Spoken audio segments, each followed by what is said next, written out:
Nowadays, we can travel all over the world. But what about the world inside us? I have been interested in the soul for decades. How are we designed? As a wise person once said, the longest journey is the journey within. And this is quite true. We remain a mystery to ourselves. In theory and practice, the soul remains endlessly fascinating. The theory of the soul is very old. Plato divided the human soul into 3 parts. Aristotle had a more complex model, as did Thomas Aquinas. And all of this is infinitely interesting. But that is a subject we can explore later. When it comes to the latest knowledge about the soul, one person stands out above the rest.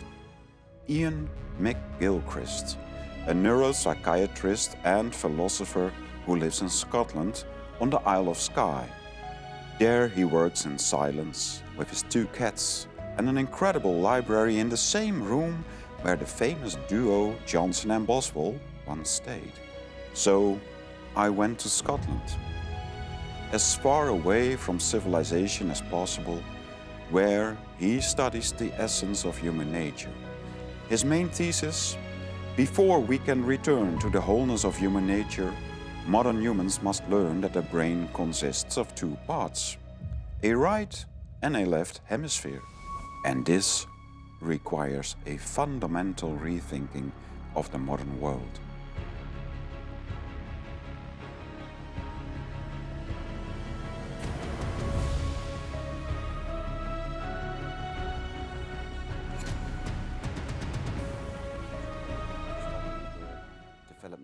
Of a sense of time. And I went to Johns Hopkins for a year to in New York, in Baltimore. Baltimore. Yes, and to study neuroimaging of the brain of schizophrenics who have abnormally symmetrical brain. The brain should be asymmetrical. Yes. And in people with schizophrenia, very often it's not, or the asymmetry is reversed, and this causes all sorts of problems. So and I've followed up patients and researched in that way, but I'm actually committed to patients, and so enjoyed my work with patients all the way through. And I set up a special unit while I was at a hospital to study certain aspects of neuropsychiatry. When the master and his emissary became successful, which I hadn't. I brought this. Yes, I hadn't. So it happened after a couple of years. What do you mean it happened after? That this book became successful. Successful, yes. Yeah. It took off about a year after it was published, and then it's just gone from strength to strength, and now it's such a classic that it's selling at the same level that it sold at nearly 20 years ago. It just carries on. And it's actually, the content is actually quite similar to this one, except that this is very philosophical. And this is far more philosophical, yes. Yeah, so all the background and the ideas. Yes, you know, so this is more detailed about neuropsychology, and it's more philosophical. Yeah. In this book, I really wanted to answer the question, how can we know anything? Because if I'm right that the 2 hemispheres see things differently, that creates a problem for which one should we trust. And so the first part of this book, as you know, is dedicated to showing that the right hemisphere is far, far more reliable as a reporter on the world than the left, which is the opposite of what people used to say.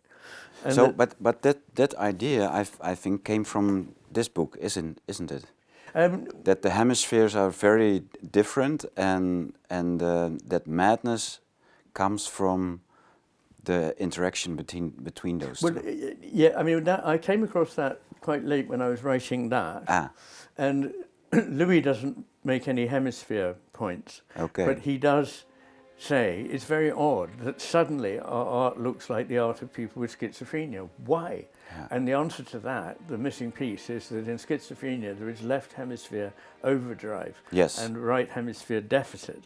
And so they are like people who are operating only on the left hemisphere, and so are we, I argue. Years ago, I learned about the works of a 19th century psychiatrist, and his name was Euphlings Jackson. And studying the madnesses of his age, of his time, he actually at a certain moment wondered why we are not all mad, considering that being mad is actually much more easy than being normal or, so to speak, stable, healthy. And Louis Suss seems to confirm these conclusions, studying the madnesses of our time.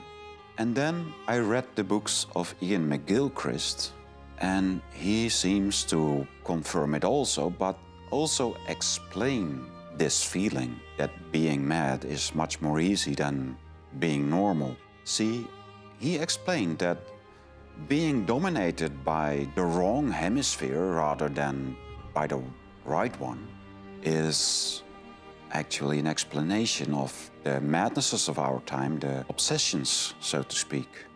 Being dominated by the wrong hemisphere justifies the question, are we not mad anyway?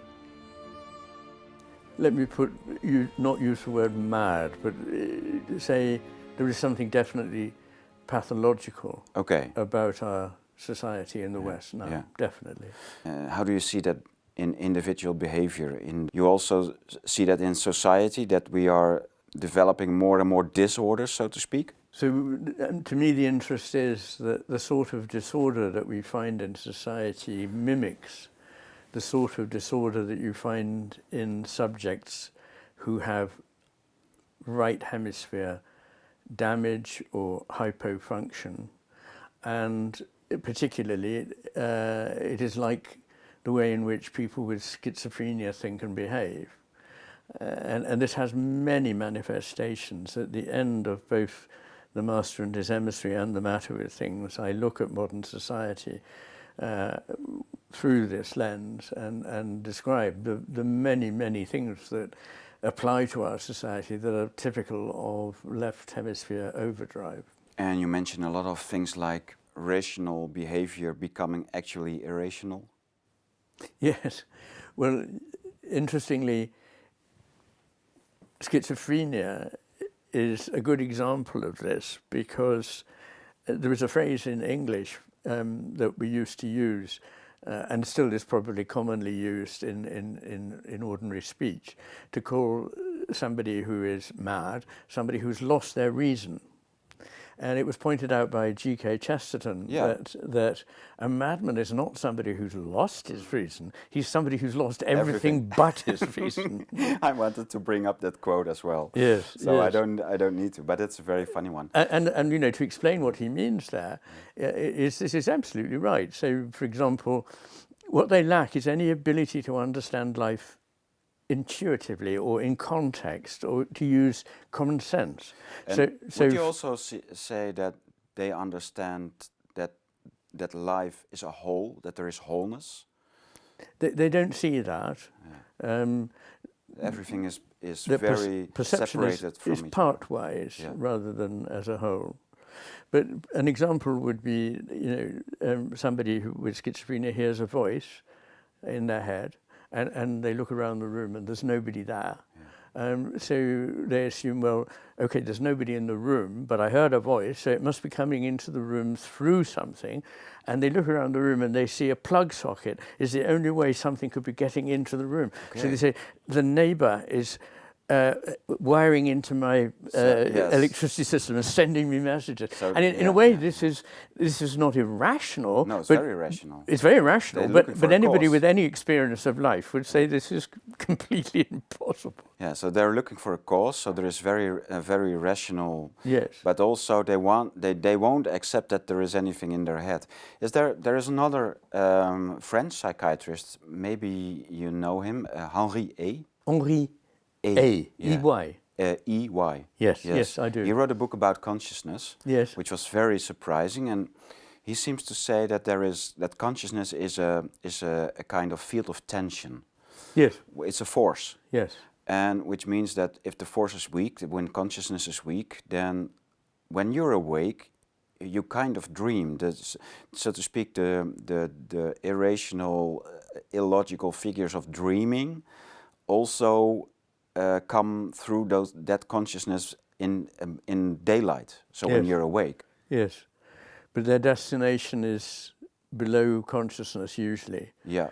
But of course, people have an idea that the unconscious is some strange, murky, dark world, rather like the cellar below the house, full of spiders and things, but a relatively unimportant area. But it's been calculated that 99.94% of all our brain activity is unconscious. And so most of the things that we know from intuition, from our body and so on, are not brought into consciousness. And yet they are things that we need to take into account. And a good example comes with people like people with autism or schizophrenia, when they can't access that information. They have to work everything out from first principles. Yes. What is that force of consciousness doing all the time? Why is it suppressing unconscious things and letting through other things into consciousness? Well, here we will come down to a fundamental difference between the way in which the left hemisphere and right hemisphere operate and the evolutionary goals, if you like, of these two hemispheres. The left hemisphere's drive is to enable us to get things, and those things are things we need to see, be aware of in our surroundings, and target them. And so it produces a very sharply defined narrow beam of attention which will enable us to grab something that we already know. Now, that is so important in the battle to stay alive that that half of the brain is what it is largely involved in. The right hemisphere has a completely different focus. It is very broad. It is taking in the background as well as the foreground. It sees things across the whole spectrum to the left and the right. It also sees things in depth. It keeps attention going from moment to moment, so it's continuous and steady, and it's not piecemeal in the way that the left hemisphere's attention is a piece, another piece. Yeah. So if you think of it like that, the highly focused thing that we're aware of is this left hemisphere spotlight that's moving around like a stage set. Yeah. It's the continuous focus. It's a discontinuous focus, really. Yeah, okay, yes. My point is that it sees bits, and it's like a spotlight on a stage which suddenly illuminates something else. Yeah. And the rest of the stage is still there. It hasn't gone away. And the rest of that stage is, if you like, the unconscious. It's just the whole that is not being attended to. So the analogy of the dark cellar beneath us, or beneath our consciousness, this changes into another analogy now, a rather spacious one, or even one of a darkness with spotlights. Seems interesting. And what is the power behind that discontinuous focus? What is making the focus focusing on something? It focuses on things that the creature already knows it needs. So it has to be quick and dirty, as we say. In other words, it's not asking difficult questions like this could be or it might not be. The right hemisphere does that. The right hemisphere is much more subtle. It's what Ramachandran, a well-known neuroscientist, calls the devil's advocate. Yeah. In other words, it's saying, yes, but it might not be what you think it is. But the left hemisphere can't afford to doubt or to hesitate. It has to go, I've got it.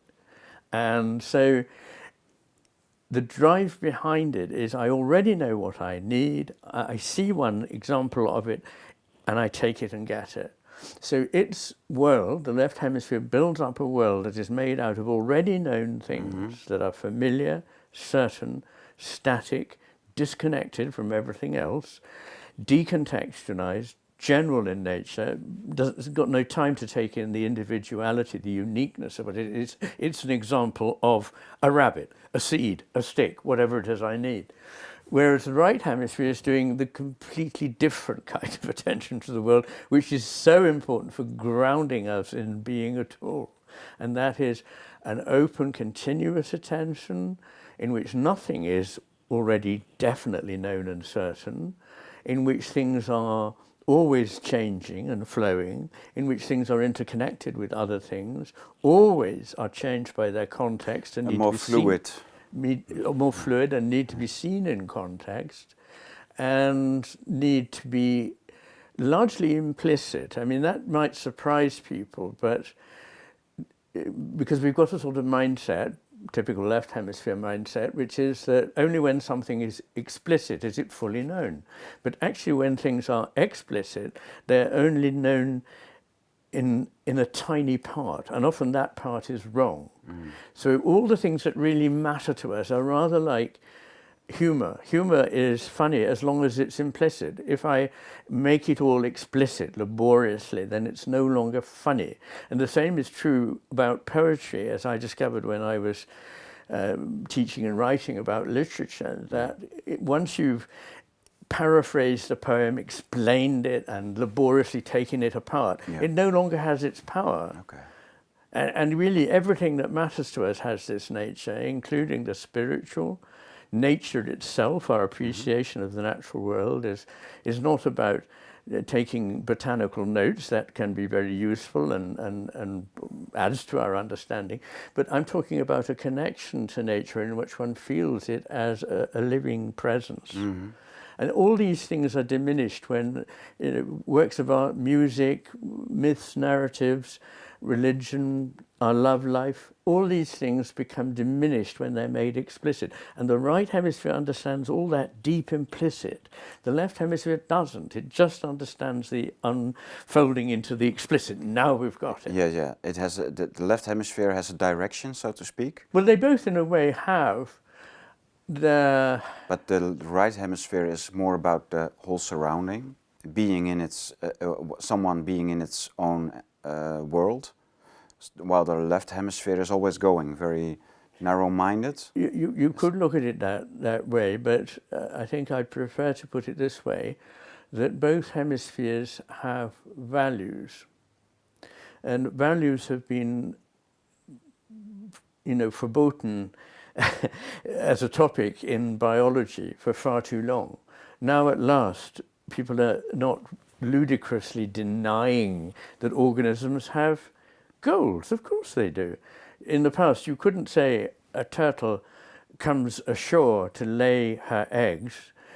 You say the turtle comes ashore and lays her eggs, as though there's no connection between these two things. I mean, thank God we've caught up with physics, which knew that things have shapes, directions, and so on 100 years ago. So what I would say is that the left hemisphere has one goal, if you like, power. It's the power to manipulate, to acquire, to use. Whereas the right hemisphere is drawn by things that exhibit qualities to which it's attracted. So it sees the moral force of something. It's aware of love and compassion. It also is drawn much more than the left to beauty, truth and goodness. I write a lot about this in the last part of The Matter with Things, in which I'm laying out how the two hemispheres differ in their approach to these things.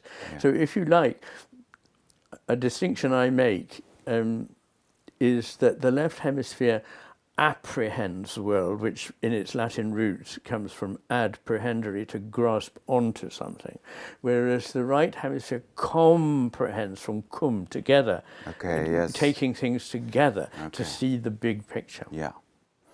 Is that actually a thing that a good philosopher always have to do? Integrate those both movements, that it's always a dualistic I think so. Movement between those two approaches? I think that's absolutely right. Not only a philosopher, but all of us, if we're to make sense of life, need to use both of these, but always with one of them being the overseer of the other. The right hemisphere needs to be the one that has the overall picture.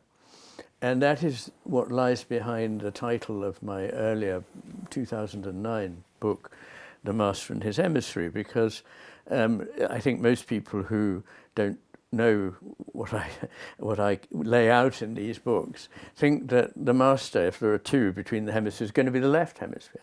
But what I show is that the left hemisphere is more untrustworthy, it is less intelligent, it's less insightful, and overall is likely to lead us towards delusion. And I'm not the only person who says this. There are other neurologists I quote in there who say the left hemisphere on its own is deluded. Now, if we carry on listening to the left hemisphere, taking it to be the master, then we've lost everything. And the idea in that myth, very briefly, is that there is a spiritual master, and he has looks after a community, and it flourishes and grows. And he realizes that he can't actually look after all the needs of the community. But he realizes something even more important than that he can't, is that he shouldn't, even if he could, because he needs to maintain that overview, that oversight of everything. So he appoints his, brightest assistant to go around and be basically a sort of high-ranking bureaucrat, to go and do the statistical things.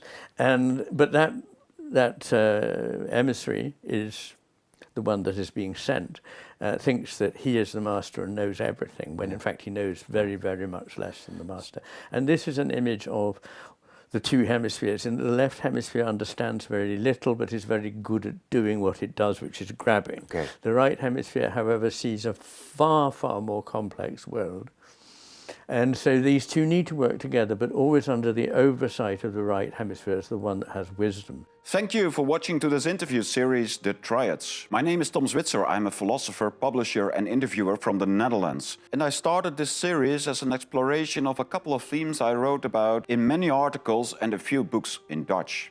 You can order my book, The Triads, in English as well, on the website thetriads.one. The Triads is a book on the soul, on marriage, on the nation and on God. And all four of these themes are dominated by the theme of Trinity.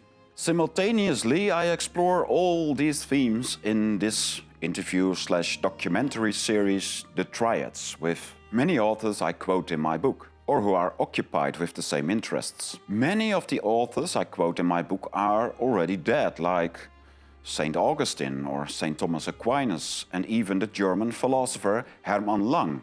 I will tell you more about them in the next episodes of this series. Still, the philosophy of the Triads continues with thinkers alive.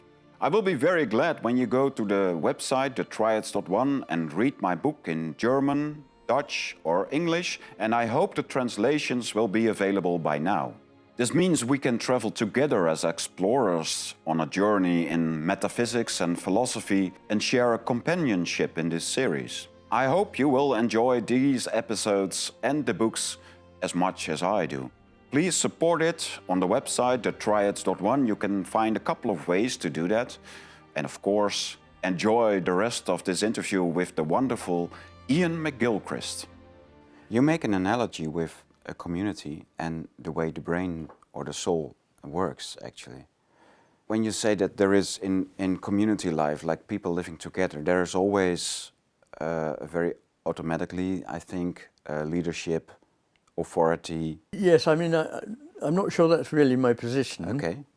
Simply because I think there are dangers in calling people left hemisphere and right hemisphere people, though I think it is fair to say that some people's way of thinking is just much more left hemisphere determined than others, so I accept that. Okay.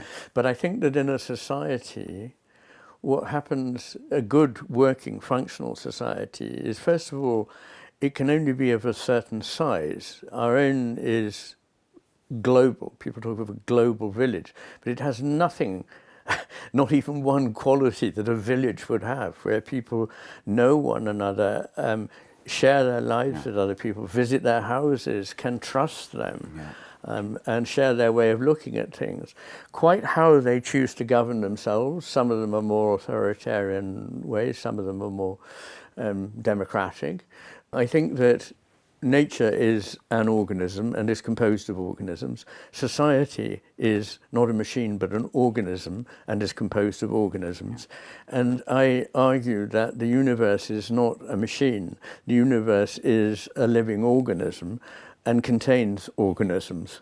So what I want to do is to move away from the mechanical vision of life, of humanity, towards a more organic vision. Yeah. And that's what I argue for in The Matter with Things. I want us to move on from the very crude view of scientific materialism.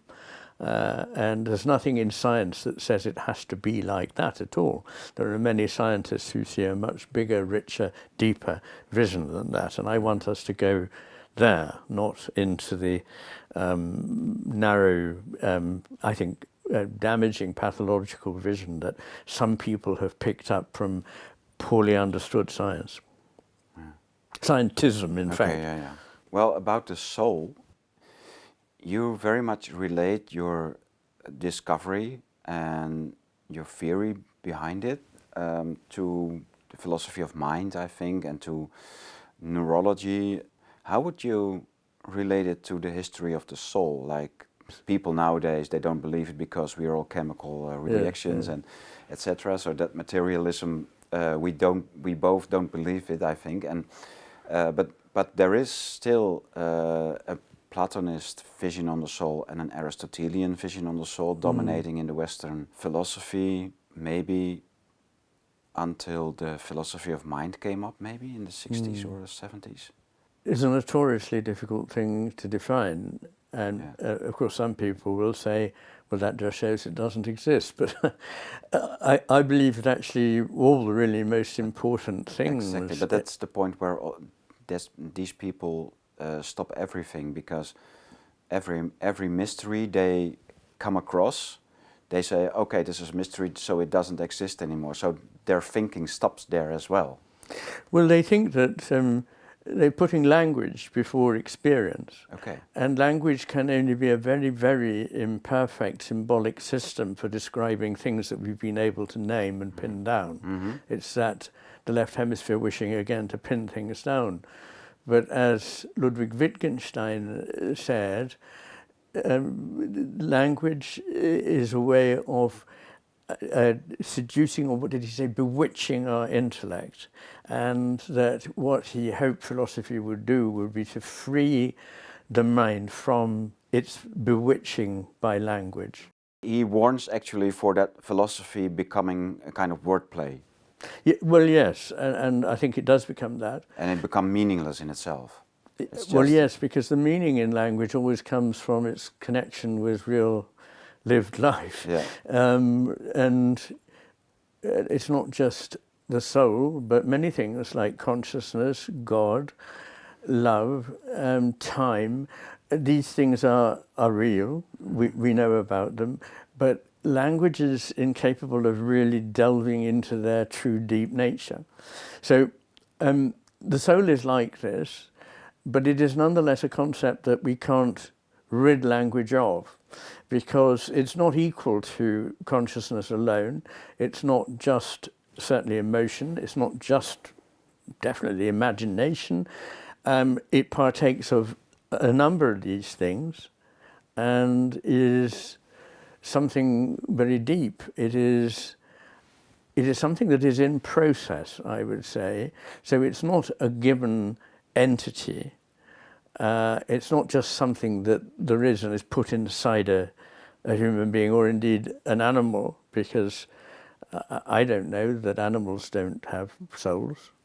Certainly some may indeed, I don't know. And of course it's not a topic about which one can say definitively, I know this. But my hunch is that animals may well have what we mean by a soul. And it's something that certainly in a human is grown. So it's something that is in process. And although process philosophy is not perhaps orthodox, my philosophy of the divine is definitely one of processes, not of things, of a constant journey which is never completed, but which we cannot turn away from or turn aside from. And that, as that great English romantic poet John Keats said, that this is a veil of soul making, that the world is a veil of soul making, a valley in which we grow our souls. In your book, I came across a lot of answering and also useful or usage of the recent philosophy, recent, I would say, last 150 years, like Nietzsche, Heidegger, Wittgenstein, all are quite important, even Schopenhauer and yes, Merleau-Ponty, yeah, Bergson, yeah. Max Scheler. Do you consider them as more right-wing philosophy compared to over 2,000 years of Aristotelian and Platonic philosophy? I imagine when you said right wing, you meant right hemisphere. Hemisphere, yes. Yes, yes. That's the other question. Yeah, that's a side question. Why does it? Why is it called hemisphere? Because in Dutch it would mean the part of the world. It's a hemisphere. Well, we use that about the globe, and we separate the northern hemisphere from the southern hemisphere, because they are both halves of a sphere. And I suppose anatomists looking at the brain saw something that is roughly round and has a big divide down it. So that's the reasoning there. Yeah, that's I think it wouldn't be the last time I would say I would mention its side or what, because in Dutch, German, and every other language, it's just left and right wing or side of the brain. Yes, yes. Well, you, by all means, you can use the expression left brain or right brain. That seems fine. Or left hemisphere, right hemisphere. But back to the to the actually modern philosophy, I would say. Yes. I studied it. I studied philosophy in the 2 universities and had a master's degree. But I always, once I started reading Aquinas in my last year when I was writing my master thesis, I discovered a world ahead. It's not all about logic, it's also about understanding of mysteries, as far as it is possible. In the end, I felt completely solved from all those modern philosophies and the stream of consciousness and the Nietzsche's and the Heideggers and the Kants and all the boring ways those teachers were teaching it in university. So, but then I started reading Catholic teachers like Jacques Maritain, and I discovered so much which really made sense for me, which really placed all kinds of links that I seemed to be missing. And now I read your book, and you're actually referring to them all the time, to those modern philosophers. Well, I am, yes. I mean, you were fortunate in a way in that you were studying philosophy to the extent that you did in Europe, because the distinction I would make would be between a European tradition and an Anglo-American tradition. And the Anglo-American tradition has remained highly analytical, and I think has become, in the last 100 years, quite sterile. I don't think any great insights really have come out of it. It's a terrifically left hemispheric exercise, trying to pin things down by cutting them up into smaller and smaller bits and privileging language over any other way of thinking, privileging logic, which can certainly is very important. I mean, don't get me wrong, I'm a great champion of reason, but reason will only take us so far. For example, Mozart's G minor quintet is not irrational, but it's beyond reason. It's supra-rational. In other words, it's beyond the realm of reason. And most of what matters actually is in that realm. So I think Anglo-American philosophy I hope it will begin to die finally. I think it's in its death throes now. And I think the Continental tradition has been much, much richer. So German and French, particularly philosophers that I have learned a great deal from, have been important. So for you, being half raised in the analytical philosophy, it was... No, not really. I mean, of course, classical philosophy, Aristotle and Plato, but the pre-Socratics above all for me. And then coming forward to Plotinus and so on, and Aristotle.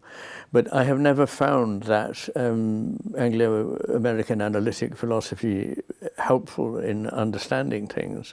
And I think those who have succeeded in saying something in the Anglophone world have largely gone beyond and away from it. But I mean, the thing about Aquinas is that he's quite rightly likened to Plato and Aristotle in his stature. I think he is a very great philosopher, and he does go further into the realms of things that are not just verbal and analytical, of course. But you've got to remember that in 1273, whenever it was, he suddenly had this vision in which he saw that everything he had written... But that's also the thing you were writing about in the book. Yes, yes. As if it was the most important thing in...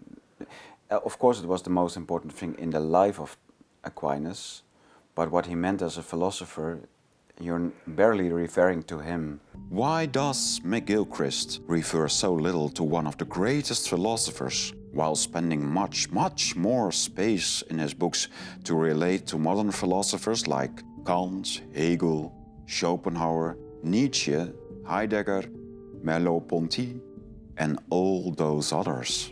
Well, he said at this moment, after something that had been revealed to him while saying Mass, that all his writings hitherto were just like straw, no better than that. So I think he was also able to see that in order to get towards the deep things, you had to take a slightly different path. Before that moment, he also wrote that there are different forms of knowledge, and that the pure, how would you say that? Well, yes, a spectator view. Yeah, that it is also, that's the highest form of knowledge according to Aquinas. Yes. And he already said it before that vision. I think he had a vision in which he was. It was short before he died, I think, a few years. It was in the year before he died. Yeah, so he left his big work, the Summa Theologia, unfinished in some sense. But on the other hand, he didn't burn all his work. He didn't took anything back. He just had seen something that was for him enough to demotivate him in writing anyway, and continue yes, and his scribe, in fact, had the control over what happened to his writing. Yes. So and it was to his scribe that he confessed, you must not say this to anyone else. So I see it as that he had a vision. He had a vision in a reality that he predicted before, namely that the highest form of knowledge is the pure spectating of being, of God, and the whole... Visionary, I think, is a better word than spectating. Yeah. Yes, Okay. Yes, anschauen. Yes. And in that way, he all his motivation to finish his work, he was... he couldn't find it anymore. He was just fulfilled in a sense that he predicted before. Yes, yes. But in the end, so there are lower forms of knowledge according to him, like science, like reasoning. But he developed a whole beautiful, some would say a construction. I wouldn't agree, but he had deep ways of thinking into mysteries, and he didn't comprehend everything, but what he did went far further than anyone before him. Yes, well, he was undoubtedly a great mind. I think, though, that, you see, to me, somebody like Meister Eckhart, who of course was a mystic, had greater, deeper insights even than Aquinas. And indeed, he saw the soul. He used to refer to it as the Fünkelein, the little spark. Spark. Yes. Fünkelein is this image of a spark. Is also something that you do find remotely in Plato in one of his epistles. We don't really know whether they were actually... But it refers to the origin of life, that there is something in the end which can only be comprehended by an analogy, by something which doesn't go beyond, that there's nothing going back to the spark than the spark itself. Yes, the spark is not derived from anything else, that's right.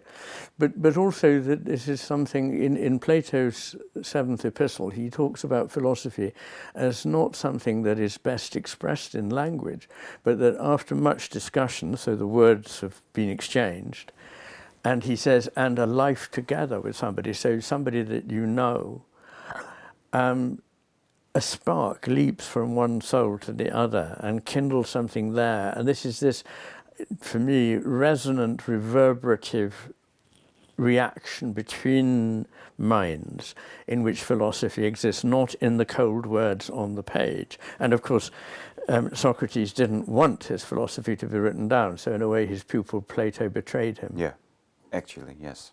Yeah. Yeah. But what I wanted to get at is that this idea of a spark is one comes across a great deal in talk of the soul, and the other is that's fire, and the other is water. So the idea of something that flows, that is like a river, that is like the Tao, you know, in Taoism, the Chinese philosophy, which again is very clear on language. After all, the Tao Te Ching, the great text of the Taoists, begins with the phrase, the Tao that can be named is not the real Tao. And in the same way, language cannot encompass these things that are important, God and the nature of the soul. We have intimations of it if we don't allow the difficulty of expressing it in language to persuade us that the thing isn't real. Yes. Is it in that when we come close to the most precise formulations we can ever achieve, then that's also the moment that we can only formulate it in a negative way? Yes. Apophatically, or by the via negativa, yes. Yeah, yeah. But I'd just like to say also that the other images of the soul are air, breath, pneuma in Greek, and ruach in Hebrew, are the spirit and the soul. So there you have fire, water, air, and I would complete that with earth, the other of the elements of the medieval worldview, in that I wouldn't myself subscribe to a sort of Gnostic view that matter and the body and all that is profane and to be discarded. Yes. But I would see them as the vehicles through which the divine expresses itself and in which the soul inheres. Wittgenstein again said the best image of the human soul is the human body, which is very interesting. He didn't mean that that was it. He said that this is the best image of it that we can have. That's perfectly scholastic, actually. Yes, I suppose it is. So that idea that whatever it is we experience in the physical world is pregnant with spirit, that consciousness is in the material world, is expressed, of course, better than anything in the great mythos of Christianity, that God so loved his creation that he became part of it, not just, as it were, transcendent to it. From the pre-Socratics, we don't know much. Not much fragments are left to us, I think. What attracts you in them? I mean, I could take you back to when I first encountered Heraclitus, which was when I was about 15 or 16. And in Greek classes in school, we were studying the dialogues of Plato.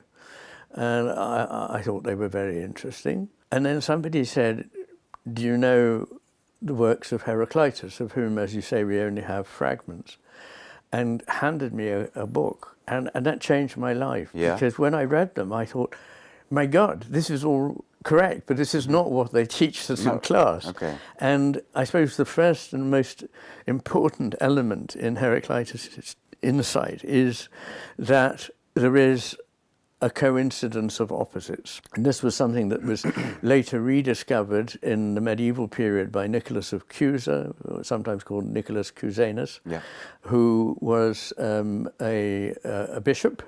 He was also a great scientist. He did work in optics and all kinds of areas, and also wrote terrifically important theological treatises and brought back into, in the 15th century, brought back into European philosophical converse the topic of the coincidentia oppositorum. Yes. And so it was this insight that a thing and its opposite are inevitably related, and that you cannot have one without having the other. And in this, I image this sometimes by saying it's like a magnet, a bar magnet. You say, I only like the North Pole, I don't want a South Pole, I'm going to cut it off. Yes. You still have a South Pole, you've just got a shorter magnet. You make a new one. You have to have the two. And, you know, one of his most famous sayings is the road up is the road down. Yeah. And it quite clearly is. It depends how you look at it and how you're situated in it. I think this insight is terribly important for us nowadays because we live in a world in which we see only simple absolutes, that a certain thing is good and its opposite is bad, and that's the way it is. But you can't ever cut the world up into just good and bad like this. And if you do, you start to find that the thing that you thought was good, the more you pursue it, the more you find the very thing, the bad thing that you didn't want, comes in. So, for example, if you decide that all rules and constraints are bad and to be got rid of, you end up in anarchy, and the consequence of anarchy is tyranny, because there is always tyranny gives place to anarchy, and anarchy gives place to tyranny. So what you need is neither tyranny nor anarchy, but something in which there is respect for bounds. And I love this image that Heraclitus has, where he says, they do not understand that a thing and its contrary agree. Yeah. And he says it is like the bow and the lyre, the harmony of the bow and the lyre. And the idea here is one that needs to be explained to a modern audience, because I think we think that if you don't believe in an extreme position, you have what we would call a rather wishy-washy middle position, which is rather unexciting, somewhere just boringly in the middle. But that's not what he's saying. What he's saying is that you need to hold the reality of those two opposites at the same time. Once you let go of one of them, you have an extreme position here. If you let go of that one, you have an extreme position there. But if you hold the two, so there's a tension between them, which is like the tension in the string of the bow or the string of the lyre, which gives it the power to produce a note or to fire an arrow. Yeah, so there seemed to be the coincidence of opposites. That's right? Yes. Yeah, okay. He's somewhere, or you give many examples of the opposites who are equal, actually, like magnets or like South and North Pole, like all those analogies. But as it comes to the left and the right hemisphere, they're not equal opposites. That's right. So then there is an element of hierarchy as well. There is. Do you have more examples of that kind of opposites? Well, they go throughout the existence of everything, including the world that we call inanimate, the world of mere matter as we think of it. Because, for example, physicists tell us that it's the slight inequality of matter and antimatter that makes it possible that there should be a universe at all. Okay. And I quote in part of The Matter with Things both Louis Pasteur as a chemist and Pierre Curie as a physicist, saying that there may be things that are symmetrical in the world, in biology or in physics, but they are not important. What is really important is that there must be asymmetries. Yes. Okay. And so I think this is built into the structure of the cosmos. There is something in the human psyche that wants to simplify. It wants to say if there are two, then they should be equal. Yeah. And there are systems in which they are, and you're quite right. But that's the actually moment in your philosophy that you differ from Gnostics. Because Gnosticism says good and evil, you need both, they're equal. Exactly. White and black, good and evil, God and devil, man and wife, the yin-yang, everything is equal. Yes. All opposites are equal. But that's actually the Gnostic view. Yes. And it's one I reject. Yes. And I would say the Orthodox view, which I recognize in your work and also in that of others, is that there is an asymmetrical relation. And Very true. And in many cases, there is also a third part. Well, yes, and here I think of Hegel, that when two countries are brought together, something new arises that is more than the just coming together of those two things. Something new is created. And that this third is actually the thing that is more desirable than the two on their own. And in some way, Hegel copied the Christian idea of Trinity. Yes. Well, it's not even a Christian idea. I mean, it is a Christian idea, but it doesn't originate in Christianity. The idea of the Trinity can be found in pre-Christian philosophies, because a lot of people understood the power of this idea of the three. That there is not just a pairing, but there is a threesome, and that in this things that each is co-arising with the other. And that's why, of course, we don't need to go there, but the filioque clause that split European Christianity for 1,000 years is, in my view, a very left hemisphere concern, worrying over whether one or other of these should have precedence. And I think the answer is that that the God, the Son, and the Holy Spirit reflect different aspects of one inseparable whole. Yes. And coming to the... And also a timely something is happening there is an order in Trinity. Yes, there is, and I mean, I wouldn't fall out with or want to argue with somebody who said, but actually they are all parts of one Godhead, the Gottheit. Okay. We have in English this word Godhead, and I think it's the only example in English where the word head is really a translation of the German suffix heit, Gottheit, the godness that is actually at the center of everything. And so I think it is possible to be three and one, and indeed that is a Christian doctrine, that they are three and one. But what I wanted to say is that, very importantly for me, I have to accept that there is a force of evil. I don't think it's satisfactory to take the view that evil is simply a lack of good. It's just an absence. It doesn't have that quality for me. I've come across it, I think, both professionally in my life, and it clearly has a very strong drive which will take over people and push them in certain directions. Yes, it's a kind of possession. And I think, I think there are evil spirits. I think there is an evil force.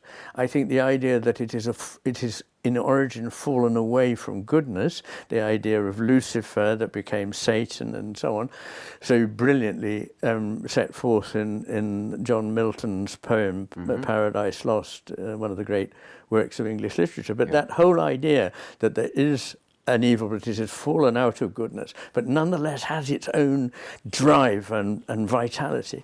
I think that is important. So but I would also, as a psychiatrist, you really saw a creature taking over by another creature. I think so. But what I want to say is that ultimately there is no question for me that love can triumph over hate, good can triumph over evil. Love can, for example, embrace hatred and heal it, whereas hatred cannot embrace love. The power of God ultimately can accept and take up what has fallen away and, as it were, redeem it into, and I think that's what is meant by that idea of redemption, that it can take it up again, but while we are in the temporal realm, we experience it as Christ himself experienced it. He experienced temptation by the devil, and he taught us to pray that we should be delivered from evil. He didn't say we should be delivered from not being quite good enough. That is a genius quote. Yeah. Okay. Yeah, it's beautiful. In your book, I think you very much deliver not proof, but so much circumstantial evidence for the existence of God. Actually, you can never prove the existence of God. Nor can you ever prove the non-existence of God. Yeah, I've read one brilliant book in Dutch from a Thomist professor. He was a priest. He made a case that all the 5 proofs for God's existence in Aquinas must not taken separately, but must be taken together. And that was the first time when I read it in a very different way. And so he claimed that taken together, that is the proof of God's existence. Because he was criticizing the academic way of pushing away the proofs of God's existence, the classic 5 proofs. Yes. As academics always say, yes, this is the proof and the method, but you can say, and then the counter-argument comes. Exactly. So he wanted to get rid of it, and he wrote against it. Okay. As he also defended Aquinas against later philosophers like, I forgot it. Okay, and not Descartes. I mean. Yeah, Descartes. Oh, okay. And the English Enlightenment philosophers and the German Enlightenment philosophers. He countered with Aquinas all the modern metaphysical way of thinking as actually a way of what you are doing in your book. I would say they take a part out of the whole. Aquinas represents a kind of a whole. There is a whole. You can never comprehend it 100%, but in the acknowledgement that it is a whole, you can enter it and acquire knowledge about it. But he accused this recently died professor. He accused the modern philosophers all of reducing the whole and then taking it apart by pieces. Yeah, yes. and then claim that this part is the new whole. But your whole book is actually an answer and also a very positive way of making use of modern philosophy. You use them, actually, which is a good thing. From scholastic or Catholic metaphysics, I'm used that you have also a kind of apologetics, so you have to defend yourself against modern philosophy and the enemy, and which is a good thing as well, because you learn how to read the fallacies in order one's thinking. Yes. So, and you are using it, and that's a strong thing, I think. So, do you see any difference between the modern philosophers from Descartes and on and everything before? Well, those are pretty broad fields. There's so much. Is there so much as difference in modern philosophy? If you start modern philosophy with someone like Descartes, I think philosophy is important, very important. I mean, it's the way of pursuing all the questions that drive us all, and in some ways have been the driver of my life. And my thinking and writing is constantly trying to do this, but in a perhaps less formulaic way and a less purely analytic way. And I make no apologies for that, because I think that what, as I say, 20th century and even late 19th century philosophy in Europe particularly made clear was that we need to, yes, use reason and logic, of course, but also to be able to see their limitations. And in fact, if one goes to Pascal, who after all is in the 17th century, he said, reason is indeed weak if it cannot see its own limitations. And so I think that's right. I mean, reason itself leads you to see that it is unreasonable to suppose it can answer and deal with everything. I find myself in a difficult position here often, because I want to champion science and I want to champion reason, but I want to champion true science and true reason. Now, what am I talking about? What I mean is there is a kind of reason, a kind of science which is over-dogmatic and which just says that this is how science is. Science can be over-dogmatic and rule out certain things as just not possible subjects to be discussed, and evidence for certain phenomena is dismissed because we just don't believe those things. And in that way, it's rather like the bishop turning away from Galileo's telescope and saying, I don't need to look through your telescope, I know you can't be right. So I don't want to defend that. I want to defend the true spirit of science, from which I have learnt so much and to which I hope I have contributed a little. Yeah. And and nowadays we find people wanting to turn away from science because it doesn't fit their political view. Okay. The science results they don't like, so they say, oh, that's pseudoscience, so we'll just, I don't like that, and with reason, I also think it's terribly important. There are all kinds of people who have a war on reason because of a sort of postmodern belief that there are no realities, there are no truths, and just because truth and reality are complex doesn't mean that there is none. No, absolutely not. But isn't that and that's what I argue throughout my work. Isn't that useful to go back to Aquinas when he said that science is actually provisionary knowledge? It is. It's the nature of science that it is always provisionary. Yeah. Or provisional. So it has value, and we must take it seriously. Yes. But in the end, we also know, well, in a couple of years, we discover new things, and those might close down knowledge roads we are on now, or yes, like actually I met a scientist who made a good point of that the DNA science of the last 20-30 years actually is the end of Darwinism. He makes a beautiful point in it.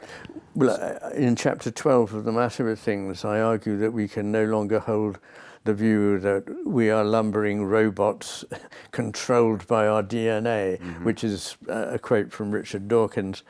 I'm not sure he'd really want to stand by that anymore, but certainly it's not a tenable position.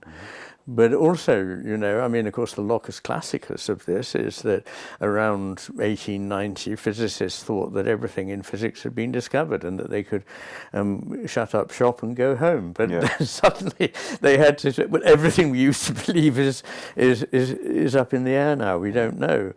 And that way of approaching things humbly and with a degree of balance between the willingness to believe and the willingness to be skeptical is the way forward for a true science. So, as I say, I find myself needing to defend science and reason all the time, but also to prevent people from thinking that either of them, when properly looked at, make any sort of claim that they can deal with everything. Both of them need to know their own limitations. There's much that goes well beyond. And that's why in the second part of The Matter of Things, I say, look, what are the four principal powers whereby we can approach truth? They are, of course, science and reason, but they are also, very importantly, intuition and imagination. And I make a very strong case, I'm not the first to make it, that imagination is not fancy or fantasy. It is the opposite of fantasy. Okay. What do you mean by that? Well, what I mean is fantasy means something that takes you away from reality. Okay. But it's an escape. It's an escape from reality. Yeah. It's dressing reality up in pretty clothes that make it look something new. Yeah. Whereas imagination is something else that looks carefully at something and sees into it a deeper something. So, for example, the poet Wordsworth and William Wordsworth and Samuel Taylor Coleridge, two very important figures in early 19th century Romanticism, both in the philosophy and the poetry, held that imagination, Wordsworth was laughed at because he could stare at an outcrop of rock, and instead of just going, oh, an outcrop of rock, and sort of the left hemisphere's got that one categorized, he would be able to look at it and suddenly be awestruck by it. He could see it again the way he would have been able to see it as a child, in which everything was fresh to his right hemisphere, and he could see it as much more than just a concept. So importantly, the left hemisphere sees representations of things, which in English is the name for an image of something that is not that real thing. It says it is representing it when actually it is no longer present. Whereas the right hemisphere sees the actual living presence, and almost immediately in the adult mind it gets taken up and classified and becomes immediately dead. All the energy, the vibrancy has been taken out of it. And so imagination is the capacity where we actually understand something by seeing into that thing.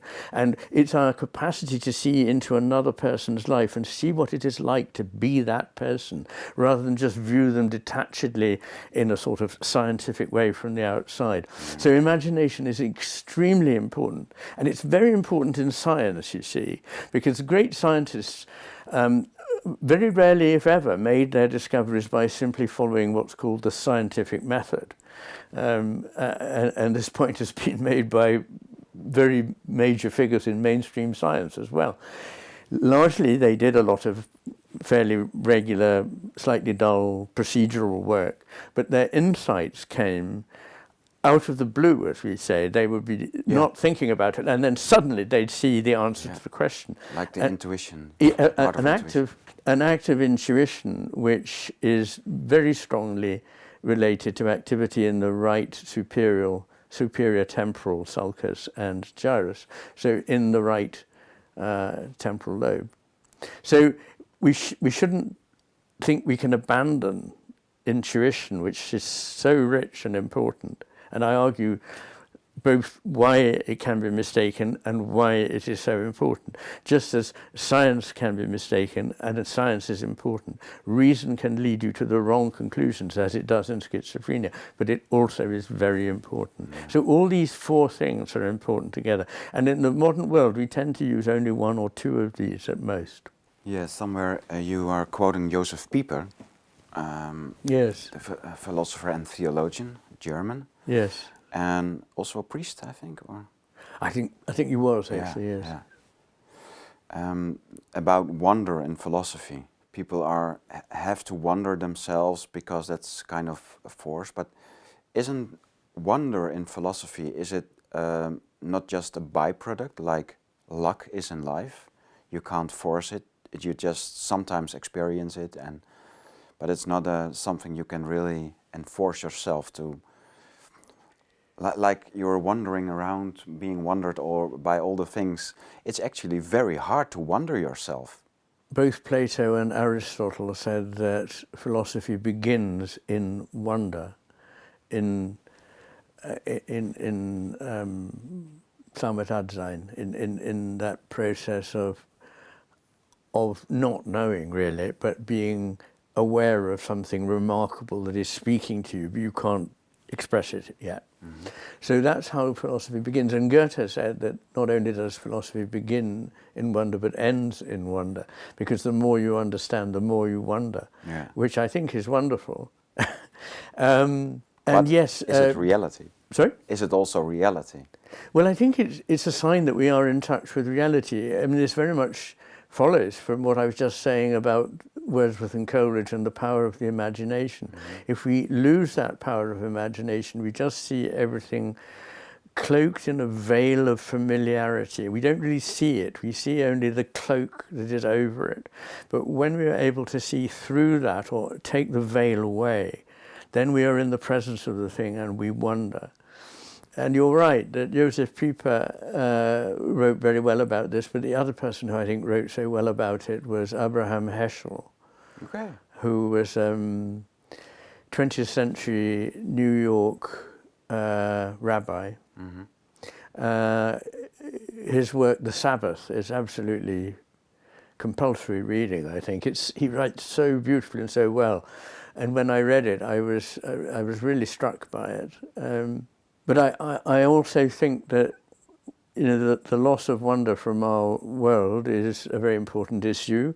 A writer that I know quite well, Rod Dreher, is about to publish a book called Living in Wonder, which is about his experience of Christianity. I know him. So yes, I think it's one of the three things that we terribly lack in our vision of humanity and of the world at large. Wonder or awe, as we say, is one. Another is humility. It's our arrogance, our belief that we know it all, that limits us. And there's a principle in psychology called the Dunning-Kruger effect, that the less you know, the more you think you know, and the more you know, the less you realise you do know. Yeah. But the So- first part is the root of all Yes. failure, evil. Or, Yes. So we need wonder and we need humility, Okay. but we also need compassion, the ability to not be constantly arrogantly fighting with people, but thinking there may be something here that I need to know more about. And if only we could find people willing to discuss in that way rather than dismissing their opponents, as so often happens, at least in social media. Would you also apply that to the world and the media and public opinion we live in, that when you turn on television, that there's always something lecturing us about we do wrong this, we know it better, the experts on the television, and then people are bad, and it's always the same. That may be. I'm afraid I'm trying to remember when I last watched television, but I think it was in about 1990. Really? But I've never had a television except for a period when my 3 children were growing up, and I just thought probably they ought to be able to watch some of the better things on television. Yeah. No, I mean, I think, again, I like to see both sides of every question, and one is, I think that there is a voice, experts are wrong, experts don't know anything. Well, Yeah. that's also wrong. Experts quite often have some knowledge. The difficulty is when they believe they've got it all and they understand everything. So an expert should be duly humble. The greater an expert he or she is, the humbler. So I think that knowing that this is what we know, but there's a lot we don't yet understand, is extremely important. But it would be a mistake to turn our backs on people who'd spent a very great deal of time familiarizing themselves with something, which is what an expert is. The difficulty often is that becoming an expert means knowing, one definition of an expert is somebody who knows more and more about less and less. And the trouble is that when you do that, you become automatically very left hemispheric. You're trapped in this tiny vision of a detail, and you don't see how it relates to the whole picture. And then meanwhile, those people tend to compensate with authoritarian and self-confident behavior because they're the expert in this and no one else. Yes. Oh, well, never trust somebody who talks like that. Plato learns that that the soul exists in three, which is kind of acceptable because the image of ourselves reflects actually also our way of perceiving the God's Trinity. So there is a three in our own soul, a three-way Trinity maybe, and God has also a Trinity. Also, of course, He's one, and we are also, the soul is one. But Plato discovers 3 parts. How would you, or would you at all, apply that to your own model of 2 hemispheres? Well, I can't offhand remember what it was that Plato thought were 3 parts of the soul, but I'm in general in favour of breaking something like the soul up only if it gives a really important insight into its nature. And my vision of what the soul is, my understanding of what it means, is something that can't be spatialized, that can't be cut into parts. And of course, I'm not saying that identifying parts means it's got to be cut into those parts. That's an overstatement. But nonetheless, I'm not sure that I would want to distinguish 3 parts to the soul, that this would add anything very much, except to say that I think that the soul, in a Christian context, one would say that the soul emanates from God the Father, that it is embodied in the world as an analogy with the sun, and that it is something that acts in us and through us all the time as an analogy with the Holy Spirit. So that's the way I would think of it, and I think that possibly would be helpful.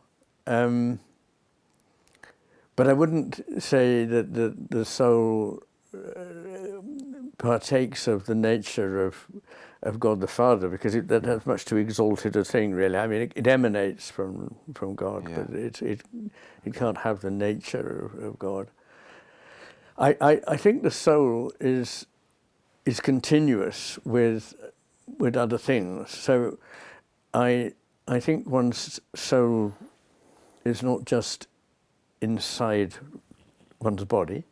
Indeed, with the German phenomenological philosopher Max Scheler, I don't think that feelings and thoughts are necessarily inside us at all. He made the point that when two people are talking, where are the thoughts, where are the feelings?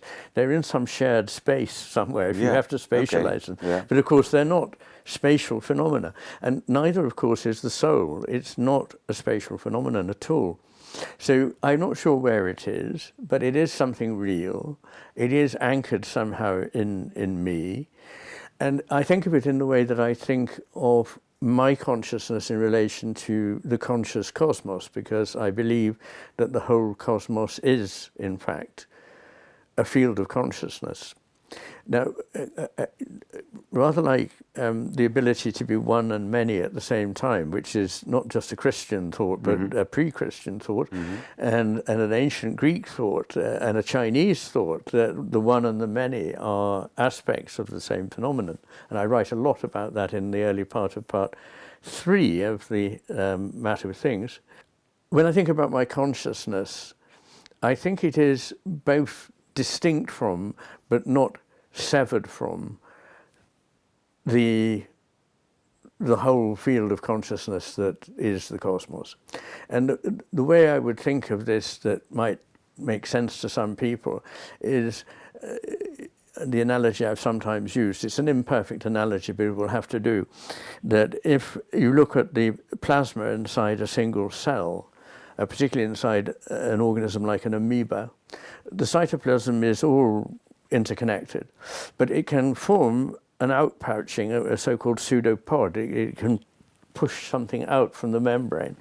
And if you imagined being inside that outpouching, you would look all around and you would see a membrane and you would think, I'm inside this. But actually at the very foot, there is a small opening to the whole cell.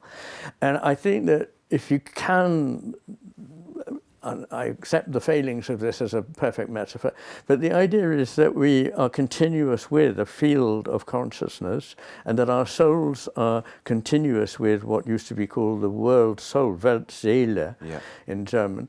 That, but we are nonetheless, we have our individuality. And this balance between the one and the many, between the individual and might that be also the difference between consciousness and soul, that the soul is individual but consciousness is not? I don't think I've said that. No, but like the Weltseele, the world soul, is rather much more of a consciousness which we can adapt to. You're right, and it's not really a religious concept at all. Yes, and that the soul, part of Schelling's philosophy. And so yes, of course, yes. So it's very quite kind of naturalistic philosophy, but that is right. A romantic view, but that in the classical way, I think we both love the classical way of thinking that the soul itself is very individual, but it can adapt to a kind of cosmic consciousness. I think the soul is individual, but I think that it can ultimately go back into the whole of. So perhaps another way of thinking of it is like the separation that, again, a membraned organism can give rise to something that can separate off from it. So although one's continuous with it, it is, but it can also be reabsorbed. And the whole history of organisms is that they take into themselves again organisms which have a role in the whole. So I would like to say that our souls are never separate from God in a kind of modern mechanistic sort, not mechanistic, but in a way which is too keen. In a deistic way. I think it's too keen to sort of set up that soul as something that is ultimately distinct, that God has, yes, made in a deistic way. And I think that that soul has its existence for a time, as my consciousness does, and of course it comes to an end in the form that it is when I die, but it is taken up again into something bigger, from which it was never separate. And again, I sometimes use this image of Schelling, of an eddy or a whirlpool in a stream, that there is something there which is very real, and it's very clear, you can photograph it, it's definitely part of the stream, but after a while the water moves on and also the whirlpool ceases. So, but nonetheless the river carries on. And that's the image I'd like to have of where my minus, my Ichheit, sits within the whole. There's something to be gained by the individuation, but what is gained is not then lost when one is reintegrated into a greater whole. So you really adapt to the more Platonic way of emanating and going back as well. Yes. Yeah. So I think your book is a perfect way of building a natural cause for the existence of God. So we have the natural knowledge, and your book is a complete 100% good example of coming to God's existence and knowledge about it in a natural way. I think the knowledge we have comes from God. Okay. But I'd also like to come back to, briefly, as an aside, the question of proof. I'd like to, I'm very pleased to hear that you find whatever it is I've written convincing. Absolutely. And powerful, and people write to me to say that.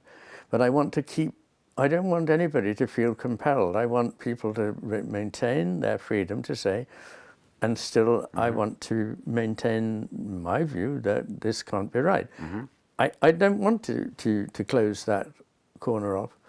But what I like is that a number of people have written to me and said, I never understood what people meant about God. And after reading this, I now think that I do. Okay. And I now believe that there is a God. And whatever, of course, nature, that's something that they must work out or decide for themselves. I like that. I like the fact that people who said, I lost my faith, but after reading this, I have regained it. I remember why I believed.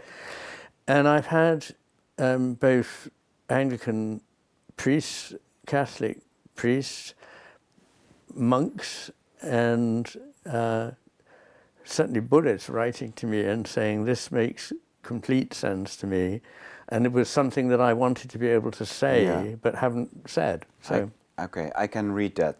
You want to convince not Christians who already believe in God. I can see that you want to relate yourself to modern philosophy, to recent philosophy, like the last 150 years. I can see that the book is an answer and also an adaptation of many philosophies in the whole world, not only Western tradition.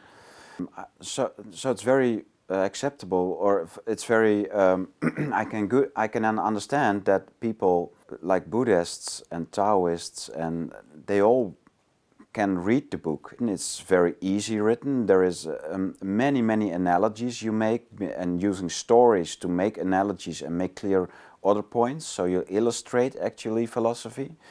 And then you come up with quotes from real philosophers, so not analogies. Although I always wonder if philosophy is not merely analogy for something else. I turned Catholic when I was in the end of my 20s, and it made much more sense. There was much more connected. Everything was much more integrated. The existence of God was not a problem. Although as a Protestant, I couldn't cease to believe. I never lost faith or whatever. I couldn't. That's why I started visiting church again in my mid-20s, after a couple of years of not going to church. And in the end I became a Catholic. So I can imagine that a very broad variety of people can read this book and refine their own faith. But the big question is, of course, what we have to do with this left hemisphere dominated. What should People are okay. People wake up and read this book, and they regain faith, or they find it a pleasure to read. It's a joy to read. How would it change their brain, the reader's brain, my brain? How would the book change my brain, the way it works? Well, I don't think that we need to think of everything at the level of what's happening in the brain. And some people say that's reductionist, and I kind of sympathise.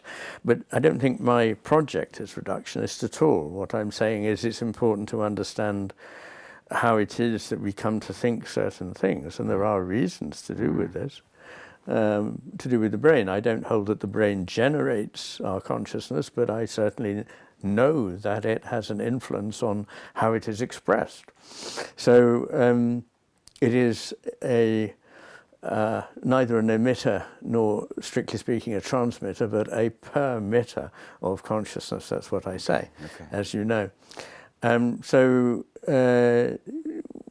what I think I would, if I were asked what is happening, is I would hope that I'm freeing things up for people, I believe. Yeah. So there is a tendency, it is the tendency of the left hemisphere, to make things more rigid, less flexible. So ideas become fixed. And I think a lot of people have very fixed ideas, and they don't want to hear anything that might shake that fixity. And this is just a tendency of the left hemisphere on its own. I give fascinating examples of people with a right hemisphere injury, and they get completely fixated on one tiny thing, so that they can't even move because they need to stare at this thing.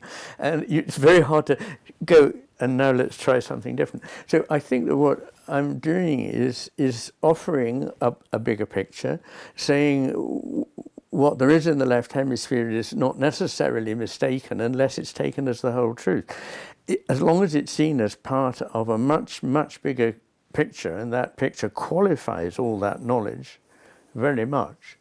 Unless it's seen outside of that context, it's not in itself a terrible thing to have seen, but to be able to see a bigger, broader picture. And what I like to think of, the image in my mind is taking somebody who's in a valley and saying, let's come and climb up, and let's go along the ridge of the mountains, and we can see where things in the valley relate to one another, and we can even look over and see there's something on the other side of these mountains. And so that's what I want people to feel. And I think the evidence is they definitely do, because you know, I'm always getting messages from people saying that, which I love. Yeah, human nature is much more resilient as we think, maybe. I think it is too. Yes. So another thing I wanted to ask you is the last 60, 70 years, feminism came up, and telling men that men are much too focused and too rational and too dominant, and the patriarchy should die, and etc., etc. And in the same time they were teaching men that they should be more loving and caring, and you know, that the feminist kind of stuff. And now we're almost it's almost a curse to see that family life is disintegrating, marriages are separating by the many numbers, and because men are too weak, too soft, too loving, too caring, too much hearing to what their wife is telling them all the time. Certain things to say.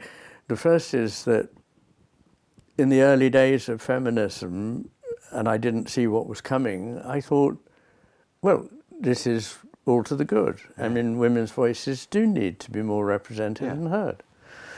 The second thing to say is that the idea that somehow the left hemisphere is more male and the right hemisphere is more female, there is simply no evidence for this. There is only evidence that hits the other way.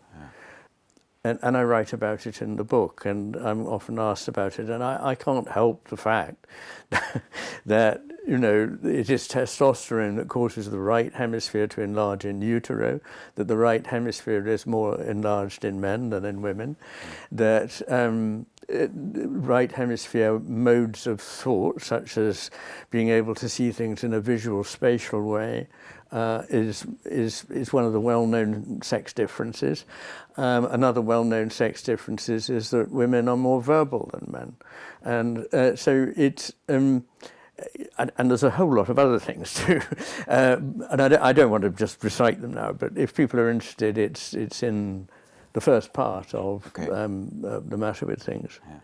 But I look at a mass of evidence, and there just isn't any to support that. So first to say those things, and then third to say that a war between the sexes, and I'm sorry, I don't use the word gender, because when I was, it was only during my lifetime that people started using the word gender to mean sex. Gender is an aspect of language, and for me that's very interesting, because the left hemisphere deals in things that are man-made, and it gives them a gender. But actually, we are not man-made, and our gender is sex, and there it is. Like it or not, it is a reality. Is that the delusional part that you spoke about earlier? That the deluded part of the left-wing hemisphere on its own it is deluded, but I mean I wouldn't want to make that particular point. Yeah, but you can see it in the woke world, actually. Oh, in the woke world, I think things have gone very badly wrong, and of course, what is very interesting is that it claims to be so loving, so compassionate, and it is in fact vicious. The opposite. It is fueled by hatred. It is very self-aggrandizing. So one of the main things that makes people espouse it is that they get kudos for being woke. And they're not aware of how savage this whole thing has become, and has basically shut down any conversation about differences between sexes. And these things are very, very well known, very well established. They've been known as well all around the world, and they are now confirmed by modern psychosocial research. So, but even if one wants to say that there is a difference, one doesn't want a war. I mean, why can't two things that are different be made for one another and love one another because of their difference? So it's like I love women for being women, not for being surrogate men, at which they're not terribly good. And I love men for being men, not for being surrogate women, at which they're not good. The only thing I want to stress is I don't think that a man cannot be loving and compassionate. I mean, after all, that would rule out many great religious figures. Yes, of course. Of course man can. Yes, of course. So it's just that earlier you gave the impression that might be... I mean, I think that doing that there was a at the expense of not being able to set down boundaries. Yeah. There was a kind of accusation in feminism. And that accusation towards men, that they were not caring, they were rational, they were working outside the house, they were providing. Well, that's not their fault. They were not involved. That's all the implications of feminist accusations imply the not involvement of men, the non-caring, as if men wouldn't love their wives and children. And well, I don't know. I mean, it's not something I've seen in my family, but I'm sure it exists. But then I'm sure it exists that there are women who are uncaring and controlling. Indeed. And actually, very difficult to live with, just as there are men. It's not a one-size-fits-all thing. So what I'd say is that, there's a sort of fantasy that men actually want only to be involved in something away from the family. The fact is that somebody has to do the kind of going out and getting role. And families where both are trying to do that as we are now discovering, don't last so well. And, you know, that may not be the only reason. There may be many reasons, of course. I understand that. But I do think that one in which women have become fearful of even accepting that an important role for them might be to be a mother, which is, you know, the single most important role in nature. Yeah. And that it's much more important they become president of PricewaterhouseCoopers or something. Well, I mean, I know for some people life will look like that, some women, but for many it doesn't, and many are forced to carry on a kind of life that they don't really welcome, and is causing stress to them and stress to the family and stress to the husband and so on. And I'm not surprised that we're not well matched, because the match actually depends on not this very left hemispheric idea that everything must be exactly the same. There must be no differences between men and women, and so on, even to the extent of changing the body so that, you know, and I think this is incoherent. I mean, after all, the whole business of changing the body suggests that actually you do think there are differences in the body, you want to have those other ones. But in fact, the way we're taught is that, you know, there must be as many women who are engineers as men, and I don't think that will ever come about. Mm-hmm. Yeah. In Russia, you see a high development of female technological or the engineers. Yeah.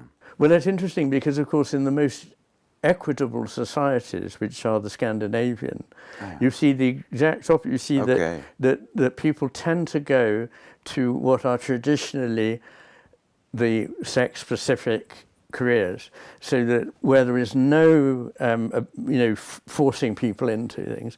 In Sweden, for example, there are far more women than men who want to be nurses. And why would that be a surprise to anyone? Yeah. There are far more men who want to be engineers. Why is that a surprise to anyone? Okay, yeah, that's right. And women tend to choose for safe... they should. Safety. Like government jobs, yes. Teaching, nursing, so stability. Of course, because nature needs stability and safety, and there are two ways of doing this. One is the nurturing of the family, and that is a maternal role traditionally, and I don't think that's accidental. And defending the family from outside attack has been a male role, and that I think still is. So it's very difficult to talk about these things without appearing to be unsympathetic, which I'm absolutely not, to people who say, well, I don't fit that template of my sex. That's perfectly all right. Such people have always existed, and it's better now that they will be more welcomed into a role that they wish to take. So we see, you know, women becoming you know, top-level scientists in a way that perhaps in the past would have been harder for them. But and we're all benefiting from that, but we're not benefiting from the breakdown of the family, not at all. I mean, that is an absolutely non-negotiable thing. There must be families, and an experiment of not having families was made in an honourable way by the kibbutz movement in Israel, and that has changed, and they realized that, I mean, the men and women wanted to be men and women, actually. It doesn't work at all. So that kibbutz model has not worked. And that was one of the most imaginative and non-authoritarian ways of trying it. So nature is stronger than social experiments. Well, that's something to value, isn't it? Yeah. I'm a great believer in nature. Nature is in us. We are in nature. We owe nature our lives, and we give our lives to nature. But still, so in the aftermath of your book, you not only see a wrong relation between the left and the right hemisphere. Not to speak, you even speak about a war between the sexes. Well, I don't in the book, I don't think, but I... Yeah, but you do now. But so I do now, yes. There is because you're specifically asking me about that. Yeah, then there is something really unbalanced in our societies.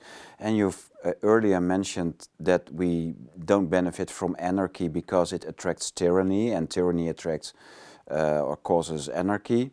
So that means also there is a class war, actually, between the people and the elites. I think there is, yes.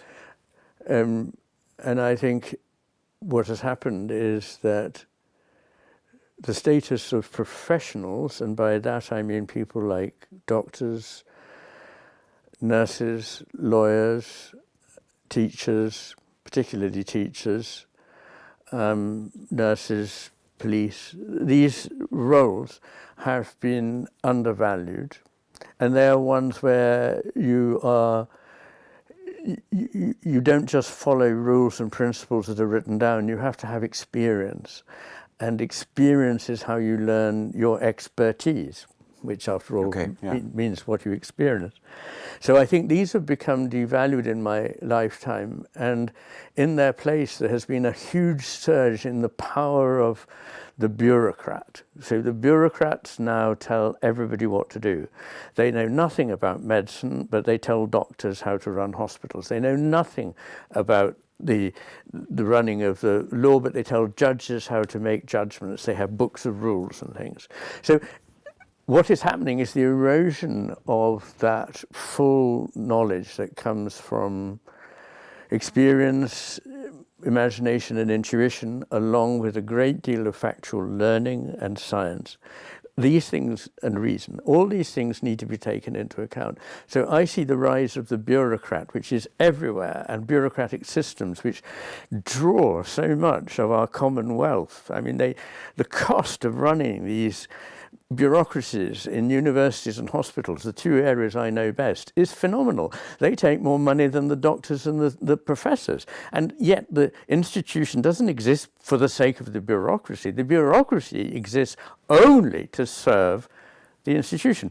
Does that not look like the one that was supposed to be serving becoming the master? And it is that very ignorant left hemisphere bureaucrat that is now vastly overpowerful in our world. And what I would love to see, and I think in his cack-handed way, this is what Trump is trying to do, is to, unfortunately, out of simple ignorance, he's withdrawing money from research programs that are very valuable, and I have no word to say in support of that. But I think he has twigged that these university bureaucracies and perhaps hospital bureaucracies have become too big, and there I'm with him.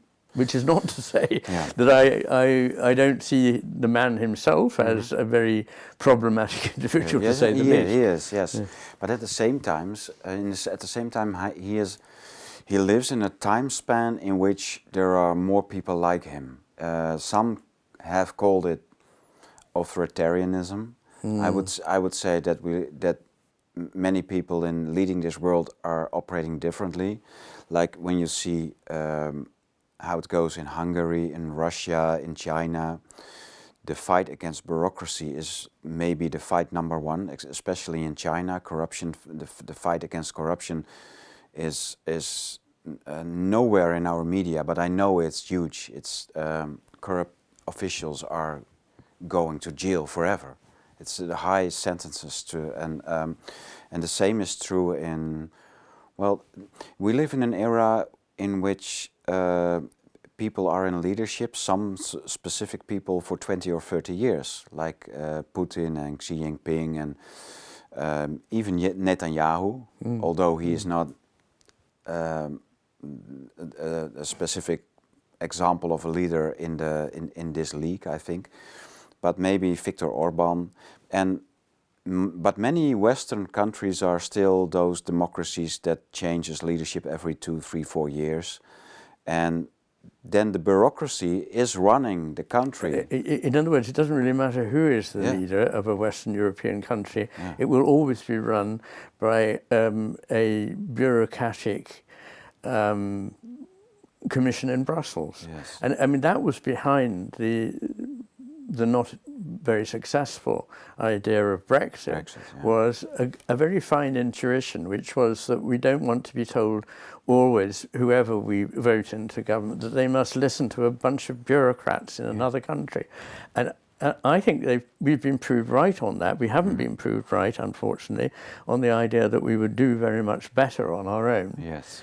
But then once again, we're hamstrung by wokery, bureaucracy and so on in this country. And I wouldn't welcome somebody in this country who was as bullheaded as Trump.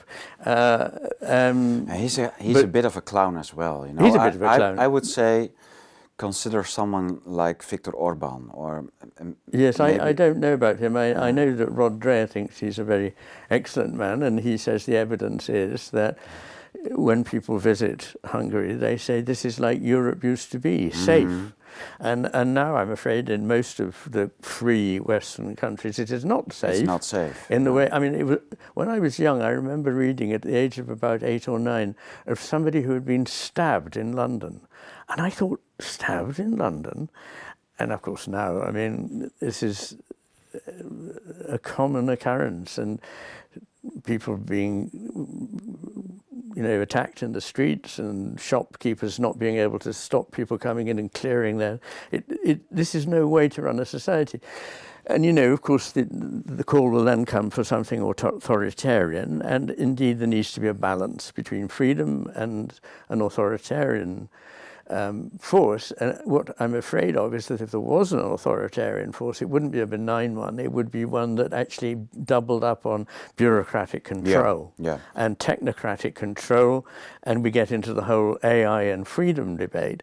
But what we need to do before things are so bad that those are the only alternatives is to stop being so unwise in many of the decisions that we make about, you know, the family, about education and so forth.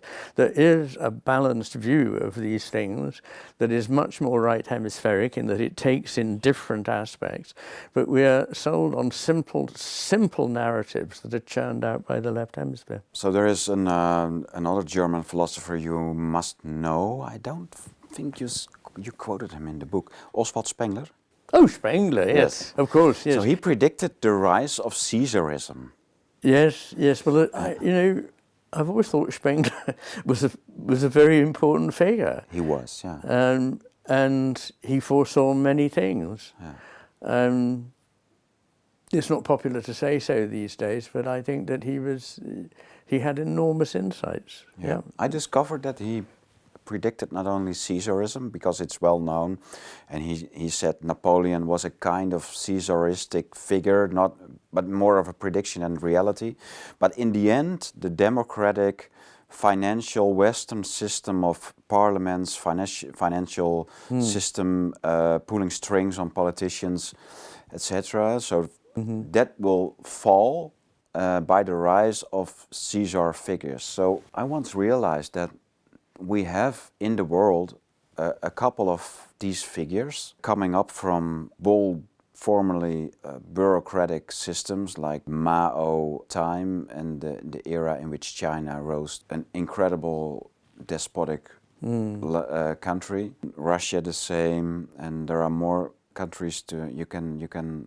But in the end, we are now those countries with an incredible bureaucratic system, and where the world of finance pulls strings on the world of politics, and meanwhile the bureaucracy is ruling the countries. And that makes our democratic system a mockery, because it doesn't really matter who we vote for. Nothing is going to change, because the people who call the shots are the World Economic Forum, you know, Silicon Valley, and this army of what we call, or some of us call, the midwits. In English, there's a phrase, a dimwit, which means nothing much up here. Yeah, okay.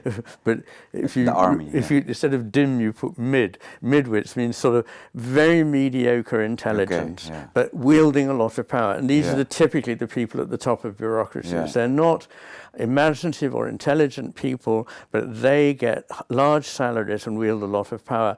And it's very difficult to stop them making decisions in favor of things that are either immoral and injudicious for the country, or you know, simply giving into the strings that are pulled, as you say, by finance and big government. We saw it also in the COVID times that at once the lowest staff member in a shop had to control people, whether they would wear the mask, whether they had a COVID ID, whether they had whatever you had to have at that time.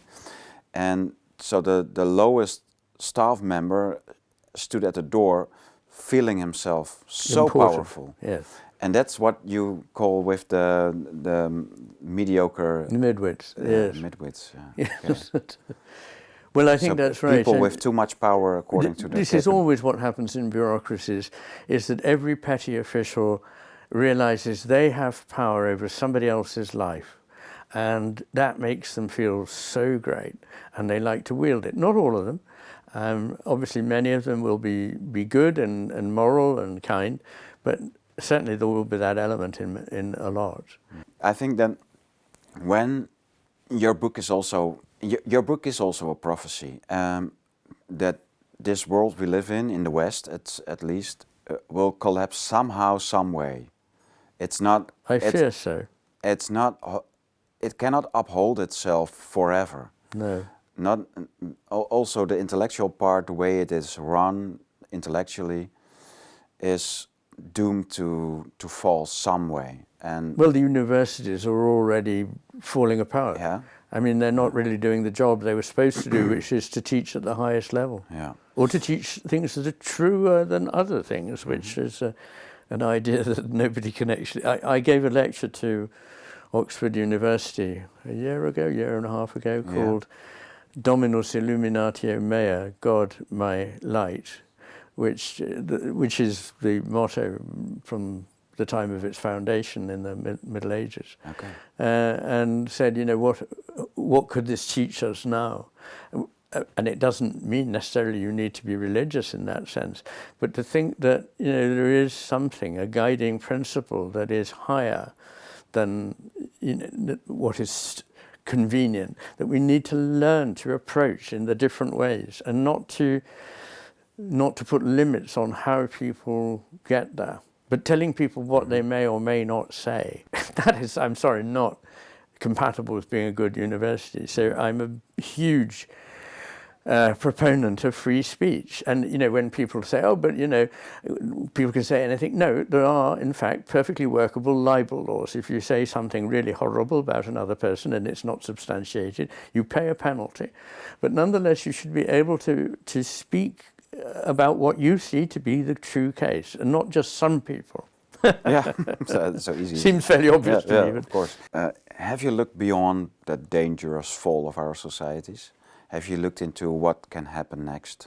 Well, I have, yes. And of course, nobody is able to predict the future, and people who've done it in the past have been notable failures. And I'm sure there were parts of history in which people thought, we'll never recover from whatever it is that's coming, and we did. It may be a very long time before we recover from this particular fall when it comes. And I have to say, if it comes, because I can't be absolutely certain that it will. But if you ask me, I'm not a betting man, but if you ask me to bet, I'd say I think Western civilization as it stands now has got a limited lifespan unless something very radical happens. But what I think about what happens after is best represented by a friend of mine called Dougal Hine, who was part of a project called Dark Mountain. I don't know if you've come across it, but it's quite an influential project, which was started up, I think, by Dougal Hine, Paul Kingsnorth, Martin Shaw, all these figures who are now quite important in, you know, the online world, and who are thinking differently. Interestingly, I think all of them, I'm not sure that Dougal is, but have converted to Orthodox Christianity. Okay. But anyway, Dougal's idea is he wrote a book called At Work in the Ruins. So, okay, there may be ruins in the future, but how do we carry on working in the ruins? And so what he's saying is it is important that we begin now to start to seed small communities of people who are leading a kind of life which is much less dependent on energy and the internet that is much more self-sufficient, that is actually growing its own food, that is able to trust, bring back the idea of trust within a community. But it does look on what Rod Dreher called the Benedict option. Yes, I suppose so. To be truthful, I've never read the Benedict option. But I imagine from what I hear him write and hear him say, is that this did have that nature. And it's not a turning of one's back on the world. It is a way of trying to ensure a way in which the world can persist. And I think that if it can persist, it will do so as a network of small hubs that are able to take a different a view on things. There is a sense that, okay, the ecological world, the people with self-sufficient off-grid living systems, etc., yes, is quite often now associated with the political left, and yes, and caring about the environment, etc., etc. But originally, well, all that is good. Yeah, but originally the ecological movement was very classical right-wing, to not be dependent on systems and state and grids. Yes, there was a very widespread notion of being good for nature. Yes, and being good for environment, not to poison your ground with chemicals, etc. Yes, was a very common right-wing classical idea. Well, yes, and I think you may well be right about that. I'm sure you are. But I think that the terms left and right now have become very unhelpful. Yeah, unhelpful. Yeah. And I think it's breaking down, because the most totalitarian is the left by any standard. Yeah, the left actually took over when the Report of Rome came out in the 60s. And so the left produced their own environmental teachings, but then state-wise, taxes, Yes, etc. yes. There must be a system behind it, while the right-wing environmental system, so as you mentioned and your friend worked out, is much more inspired by the works of Schumacher. Keep it Yes, small, and yes. by Well, you have similar. That's right, but I think these things go well beyond the old right and left, and so can be found across the spectrum, really, yes. I agree. And I think it's important to rethink things. I think the divide is between authoritarianism, technocracy and systematization on the one hand, and authentic living, organic living. I don't mean organic farming, although that could be part of it, but I mean organisms rather than mechanisms, rather than machines. That's beautiful. Organism rather than mechanisms. Yes, Yeah, and I think that, as I say, I think societies, real societies, thriving societies, are organisms, and they therefore are never. The left has historically thought that unless it has some sort of revolution, everything would be petrified. But in fact, that's not the case. All societies have progressed in a tradition. And tradition is not the formalization of something so that it doesn't change. Tradition is the handing on, that's literally what it means, of ways of doing things in the way that a craftsman would teach his apprentice how to do things, but wouldn't expect the apprentice to do the same work. So that across the course of the Western tradition, every 50 years there is a different zeitgeist. You know, there's a different kind of architecture, there is a different kind of art or music or whatever.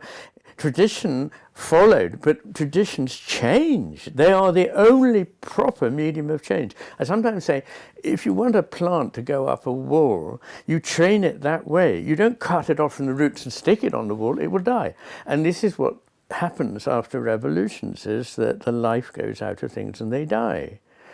And unfortunately, the left has this very much sort of broken, this idea not of being in a flow or a stream or a DAO or anything, but remaking things according to my intelligence. But unfortunately, again, we design realities. We're bewitched by the idea that we're so clever, we're cleverer than nature, and we can remake it. Yeah. And that really is what we're going through now, the idea that we can alter nature with machines if necessary. And this is the ultimate hubris. This will be the downfall of us. And I cannot understand why people are not making a much bigger fuss about the advances of AI, because there will come a point very soon when it will be harder to do anything about it. AI is everywhere. Everywhere. Yeah, you can't hardly run away for it. No, I know.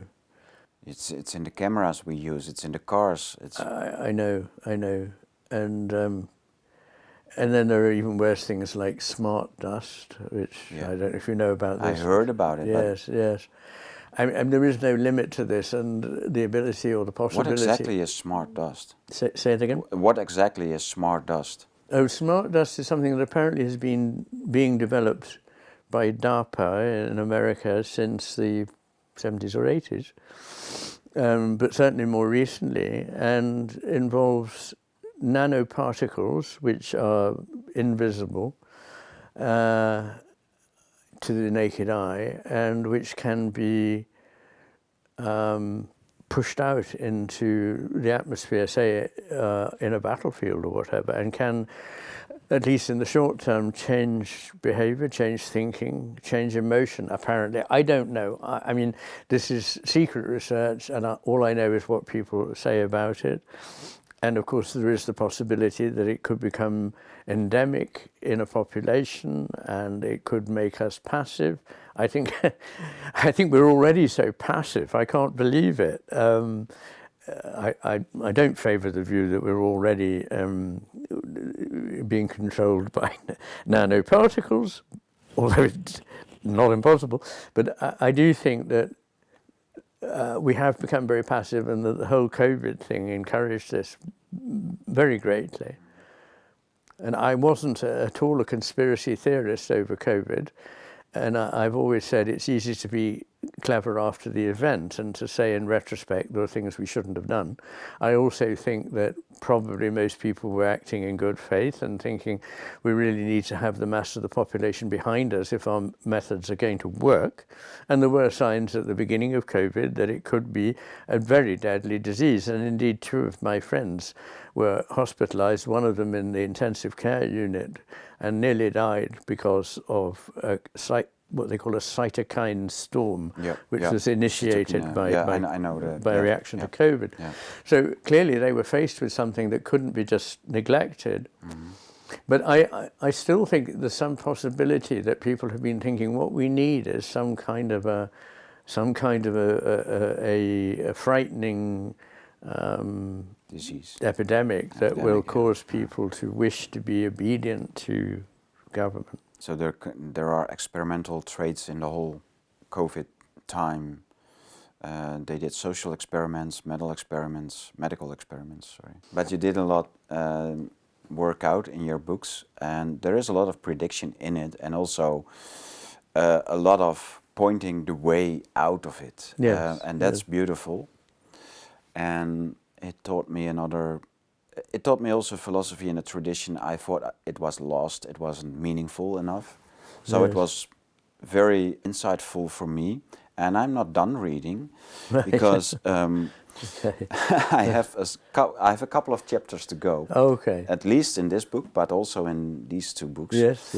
And then, of course, I also like to go through your footnotes and pull away the most interesting literature. So another book or two. No, not a book or two. And so I am reading this one. Yes. Is it true that a short remark on this book? Is it true that in times where madness is so open and so there is so much madness, much more than say 4 or 5 centuries ago, I would say it's also a sign of time that psychiatry came into existence at the end of the 18th century and grew in the 19th century, and that in times of growing madness that we just learn about human nature and reality more than when we don't have much madness?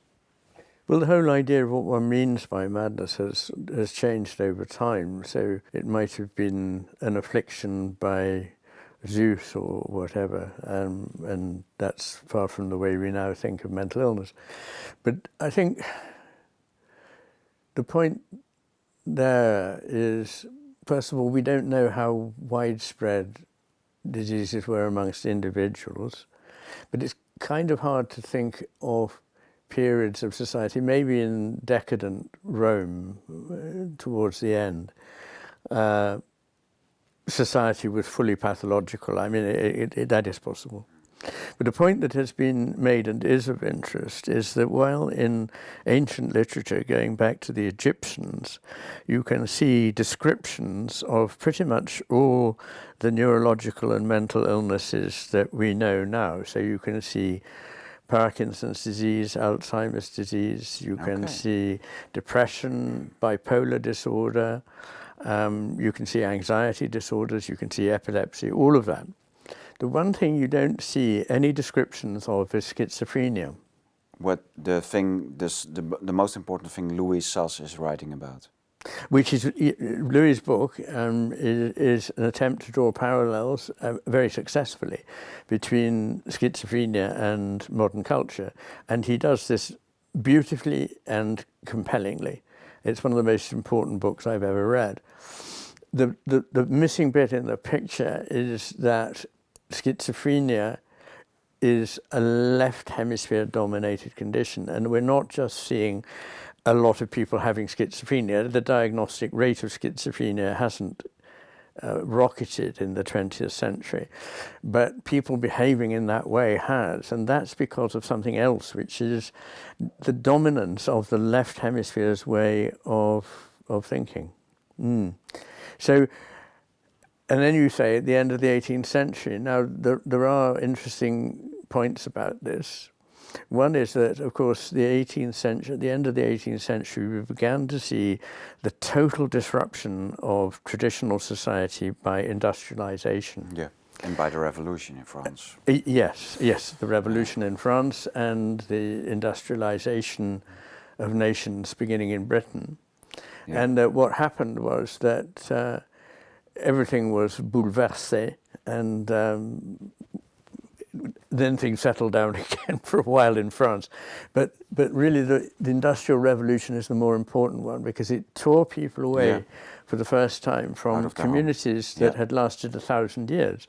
And they suddenly found them uprooted and taken to a big city where they lived in a kind of anonymous conditions, squalid conditions, as things that did a job in a factory, whereas before they had been members of a community who had a role in that community. Yeah. So industrialization... The factory was the community. The factory was not a very good community, but it was the... But not organic. But a machine, a vast machine, literally. And so people started to live in this machine world, and were uprooted from all the things that would have talked to them about the context in which to see a life, you know, the context of nature, of history, of a people, of a place. So at that time, you start to get the first signs of schizophrenia. So there are one or two people I do mention in there, and poets and painters and so on, that look as though they do have schizophrenia. And this is not consistent until you get further forward towards the 20th century. But it does seem to begin around then, and I think that is an interesting idea. There is also another idea that I should mention, which has not been proven or disproven, which is that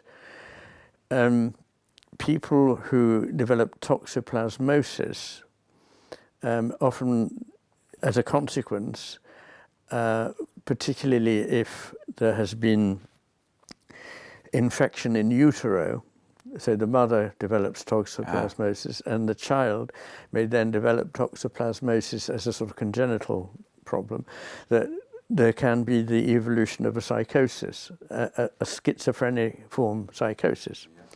And the importance of this is that the life cycle of the Toxoplasmosis virus is that it has to infect a rat and is endemic in rats, but it must then gestate in a cat. And this is quite interesting because once a cat is infected with toxoplasmosis, once a rat is infected with toxoplasmosis, it loses its fear of cats. So it approaches cats and is willingly killed and ingested by the cat. The cat then incubates this and is not itself damaged by it, but can convey it to humans. Really? Yes. Now, the only way in which this can happen is if cats are in close proximity with humans. And until the late 18th or the mid 18th century, cats were simply a farmyard animal, like sheep or whatever. And they kept rats down in the farmyard, which was very helpful. Mm-hmm. But in the 18th century, people began to adopt them as members of the household. Yeah. And it's thought that in some cases, vulnerable people who might have had a tendency to develop this picked up something from the cat and it caused them to tip over into psychosis. Now, this is a fascinating theory. I think it's developed by an American neuropsychologist called Fuller Torrey. And I've always wanted to follow it up further and may do so. But in any case, I don't think it's a mainstream theory, but it's just of interest, I think. Yeah. Interesting. Very interesting. Don't go shooting all your cats. Yeah. No. I haven't developed schizophrenia yet, and I live with a couple of cats. Yeah. You have a couple? I have a couple. Okay. They were given to me by a friend who was emigrating and said, I don't think they could possibly have a lovelier place to live than where you live. And I think she was right. So. Yeah. And I have the company of them, which is nice.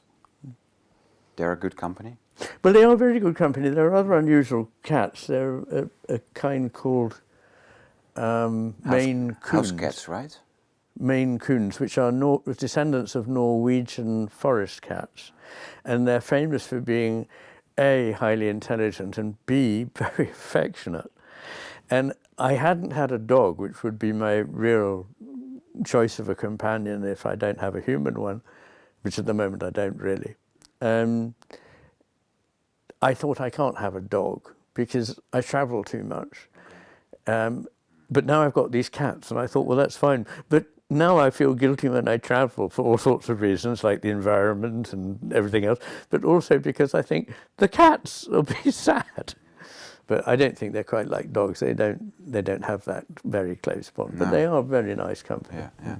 I checked, but you don't live far away from an airfield, actually. The airport of Inverness is to get to the airport so far away. Takes me 4 hours, really, because I have to get someone to take me to a bus, and a bus to take me to Inverness, and then a taxi to take me to the airport. Okay. And then you have to check in, and then, the plane's delayed, and then so it takes me 12 hours just to get to London. So, I want to point out to people that it's not really getting from London to Hyderabad that makes me worry. It's the getting from here to London. Yeah.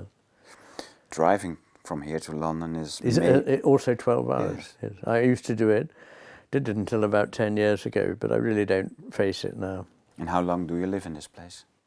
I've had the house here and lived in it at least part-time for 25 years. Wow. But I've lived in it full-time probably since about 2011, when it struck me that the master and his emissary was not going to die out, but was going to carry on, and the interest in it would mean people would be constantly asking me to speak, to write, and so on, which they do. And I couldn't really combine this with full-time clinical work and research. So then you quit? So I quit, took a 90% drop in income, and came to live here. Ooh. So there we are, but I don't regret it. I thought I would, because I was one of those strange doctors who really love their patients. I got so much from my patients. I hope I gave to them. They certainly gave to me. And having those relationships was very precious to me. And I thought, when I was contemplating giving it up and spending all my time writing, I thought, but look, you know, you trained for a long time. I mean, I was 10 years late coming into medicine because of my background in literature and philosophy. And so I thought, what would it feel like having trained to do this and then giving it up? I thought, it'll be terrible. You'll have a crash. And I didn't. I mean, I just felt a relief, which is a bit sad. But the relief was only this, that I hadn't realized how much I was carrying. From their sorrows. Yes. I mean, I think I had perfected the important art for anyone doing the job of a psychiatrist or a doctor broadly, which is to be fully engaged with that person, to empathize with them when you're with them, but then be able to change into another mode. Well, you have to, because you're about to see another patient, and then not to go home and lose sleep over it. And so I don't think I did that. I don't think I, allowed it to spill over too much into my life. But I hadn't realized that just actually there was a sort of spillover of thinking about somebody who might be, falling ill and what would happen and would they get into the hospital, and so, and how could I look after them on discharge and so on. I mean, these were all answerable questions, but they were weighty questions, really. And so I never regret for a minute doing the work I did. I loved it, but I never regret for a minute having stopped doing it as well, because it's enabled me to do what I'm doing now. Yeah, which is beautiful. I know I also once had the privilege of just reading and writing. Yes. Which is the most beautiful time of my life, personally. Yes. Yeah. Mr. McGilchrist, thank you so much for having me here and firing so many questions on you. It's been a pleasure, Tom. Yeah, it was an enormous pleasure for me. Oh, well, that's great. Thank you very much. Thank you so much. I learned a lot today. Clear words were spoken. So much for my inner journey so far. I see that the long inner journey is also a journey through the outer world. The journey inward is also a journey outward. We talked about many things, like reason, knowledge, madness, metaphysics, theology, modern philosophy, feminism, masculinity, the brain, nature, the Trinity of God and of our soul, and ancient wisdom. Still, for me, the question of the soul remains. Heraclitus said, "You cannot step into the same river twice." So I'd better stand aside then. And McGilchrist spoke of the cosmos as a field of consciousness.